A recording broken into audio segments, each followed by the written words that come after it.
Early Friday morning, Congress approved a 2-year budget package that funds the government and also provides critical disaster relief to hurricane-affected areas, including our Virgin Islands. This funding comes after really long, protracted discussions and a tremendous amount of negotiations in both the Senate and the House.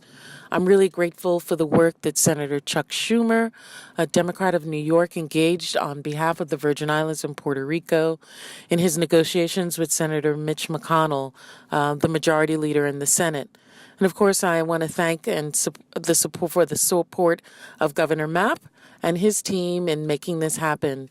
While the funding doesn't include the full amount or all of the requests of the Virgin Islands, it will help us substantially in rebuilding efforts. I wanted everyone to be particularly aware of the additional Medicaid funding for the territory's urgent needs.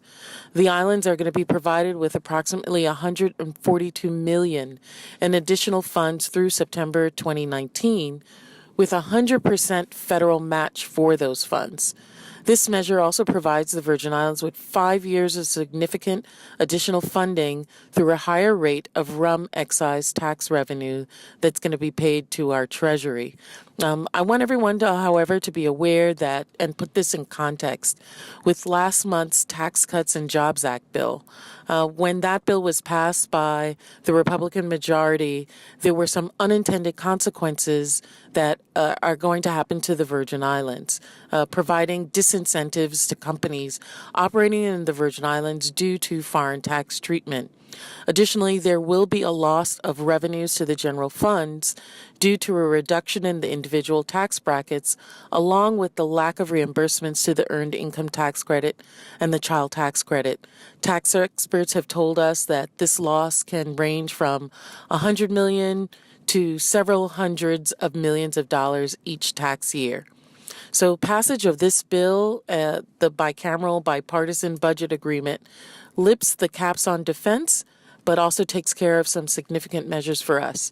A couple of those include $150 million in FEMA disaster relief loans to assist the Virgin Islands with local cost share, critical FEMA provisions which waive requirements to rebuild critical infrastructure based on pre-disaster conditions so that the Virgin Islands can rebuild stronger and more resilient. There's also provisions doubling the time period that hurricane-related revenue losses are considered for community disaster loans.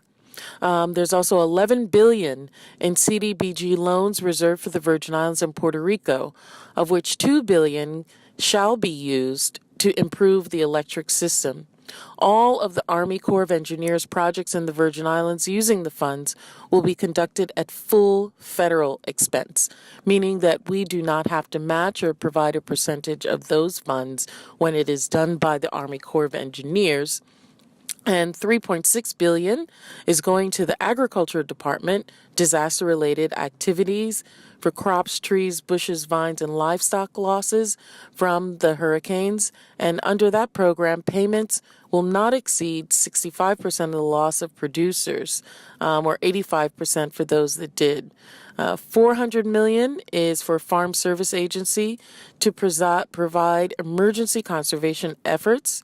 $14 million is going to WIC for grants in the Virgin Islands and Puerto Rico to assist in repairing damage to WIC facilities, and $2.79 billion to help restart schools in disaster-affected areas such as the Virgin Islands. So this is really a tremendous amount. I'd ask everyone to go to our website where we have even more numbers and specificity that you can see. That's plaskett.house.gov, or you can call our office at 340-778-5900. This is really a tremendous help to the Virgin Islands as we continue in our recovery, and I look forward to working with everyone, with the governor and my colleagues in the House on additional measures to help us grow.